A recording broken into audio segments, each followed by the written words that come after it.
మీ business ఏదైనా మీ ఊర్లో promotion చేయాలంటే అది సుమన్ టీవీతోనే సాధ్యం. ఇప్పుడే సంప్రదించండి.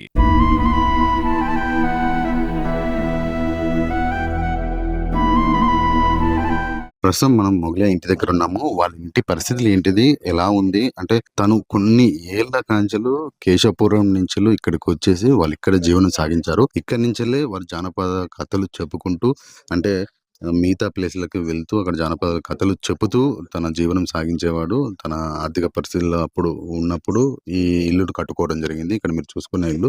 మొగలయ్య కొన్ని సంవత్సరాలుగా ఇదే ఇంట్లో ఉండేది. ఈ తర్వాత 'బలగం' సినిమా విడుదలైన తర్వాత 'బలగం' సినిమా నటించిన తర్వాత కూడా తను ఇదే ఇంట్లో ఉండేదని చెప్పేసి ఇంతకుముందు వాళ్ళ భార్య, వాళ్ళ పిల్లలు కూడా చెప్పారు. మనం ఆ ఇంట్లోకెళ్దాము. ఇక్కడ మొగలయ్య నివసించిన ఇల్లుని చూద్దాము. ఇది ఎన్ని సంవత్సరాల క్రితం నిర్మించింది ఈ ఇల్లు? నా కొడుకు చిన్నగున్నాడు సార్. నా కొడుకు సంవత్సరం పిల్లగాని కాంచి వెళ్ళనే ఉన్నాడు. ఇదంతా చూడండి సార్. హ్మ్. ఈ ఇల్లంతా ఇంత గోడలు ఈ గోడ కూలిపోతదా? హ్మ్. మొత్తం పలిగింది. గోడ కూలిపోతది అని హ్మ్. వాళ్ళు వీళ్ళు ఇచ్చిందే. ఇగో ఇది సుత కిటికీ పెట్టించుకోలే సార్. హ్మ్. పైసలు లేక గుడ్డ కట్టుకొని ఉన్నాం దానికి. కొన్ని రోజులు ఈయన షుగర్ మందులకు నాకు సుత ఆయాసం ఉన్నది సార్. హ్మ్. దమ్ము మస్తున్నది. నాకు ఆయనకు పెట్టాలంటే మా దగ్గర తరం కాదు సార్. ఈ ఒక్క రూమ్‌లో ఉండేదా మీరు?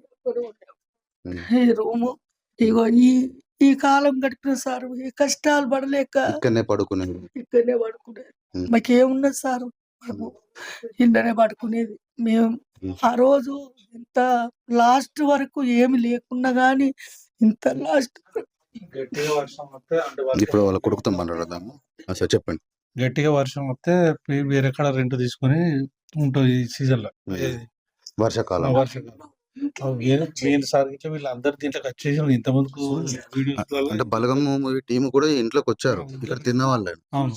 'దిల్ రాజు' టీమ్ వచ్చిండు, 'బలగం' టీమ్ వచ్చిండు, అందరూ వచ్చారు. ఇది ఇక్కడ ఉన్న పరిస్థితి ఫస్ట్ వీడియో ఉన్నది. ఇప్పుడు వర్షం పడితే ఆటోమేటిక్‌గా పైకి ఒక్కసారి దించాడు. హ్మ్. దాంట్లోని వాటర్ కిందికి గారిపోతాయి హ్మ్. మొత్తం. హ్మ్. ఈ గోడ ఇట్లంటే కూలుతా సార్. ఇగో హ్మ్. ఇట్లా కూలుతాను చూడు. హ్మ్. ఇగో హ్మ్. ఇగో ఇగ చూడు. ఇట్లా కూలిపోయినా గానీ ఇళ్ళనే ఉన్నాం సార్. ఇక్కడ మీరు చూసుకోవచ్చు చాలా దీనమైన పరిస్థితులు ఉన్నారు. ముగ్లయ్య గారి ఫ్యామిలీ.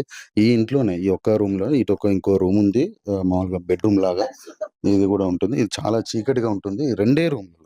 ఈ 2 రూమ్‌లలోనే పిల్లలతోని అంటే ఇద్దరు పిల్లలు మొగలయ్య గారికి. ఒక పాప, ఒక బాబు.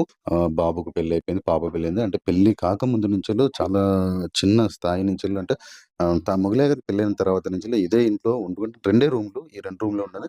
ఇక్కడ వాళ్ళ కొడుకు చెప్పేదంటే ఇక్కడ ఉన్నటువంటి కొన్ని వస్తువులు గూడా తనకు గిఫ్ట్ రూపంలో అంటే తనెక్కడ పాటలు పాడటానికి, జానపద కళలు వెళ్తానికి ఎళ్ళినప్పుడే అక్కడ వాళ్ళు గిఫ్ట్ రూపంగా ఇచ్చేది. అలానే మా జీవనం సాగేదని చెప్పేది. ఇక్కడ గోడల మీద మీరు చూసుకున్నట్టయితే గోడలు గూడా చాలా ఘోరంగా ఉన్నాయి. అంటే వర్షం వస్తే కూలిపోయే పరిస్థితిలో ఉన్నది. ఇలాంటి పరిస్థితిలో ఇప్పుడు మొగలయ్య గారి ఫ్యామిలీ ఉంది. చాలా బాధాకరంగా ఉన్నది. సార్ చెప్పండి ఇంకా ఎలాంటి అంటే ఇదే 2 రూమ్‌లలో మిమ్మల్ని చదివిపిస్తూ మీకు మీతో ఉంటూ ఇక్కడ ఉండిపోయారు. తనెక్కడికైనా ఎళ్ళేది. ఎలా ఉండేది నాన్నగారు మీతో? మాతోటి మంచిగుండేది. ఆయన ఉన్నంత కాలం మంచిగా మంచిగా చూసుకునేది. మమ్మల్ని ఆయనకు ఆరోగ్యపరంగా ఎటువంటి సమస్య ఉన్నా గానీ మాకు చెప్పకుండా, మాకు మంచిగా ప్రతి విషయంలో బాగానే చూసుకునేది. మ్యారేజ్ అయినాక నీ బతుకు నువ్వు బతకాలిగా బిడ్డ అది అని చెప్పి పక్కకు పంపించేసిండు గానీ అంతకుముందు మాకు ఆ పరిస్థితిలో ఉండి గూడా మాకు పనంటూ చెప్పలేదు. మ్యారేజ్ అయ్యేంత వరకు హ్మ్. ఆ స్థితిలో. అయితే ఇప్పుడు నాన్నగారు చనిపోయి ఒక 3 రోజులు అవుతుంది గదా! బలగం టీమ్ వచ్చారండి మొన్న చావుకి? నా చెల్లు రచ్చరవి గిట్లా వచ్చేసిండు. అది ఇప్పుడు సడన్‌గా జరిగే వారికే హ్మ్. ఇది హ్మ్.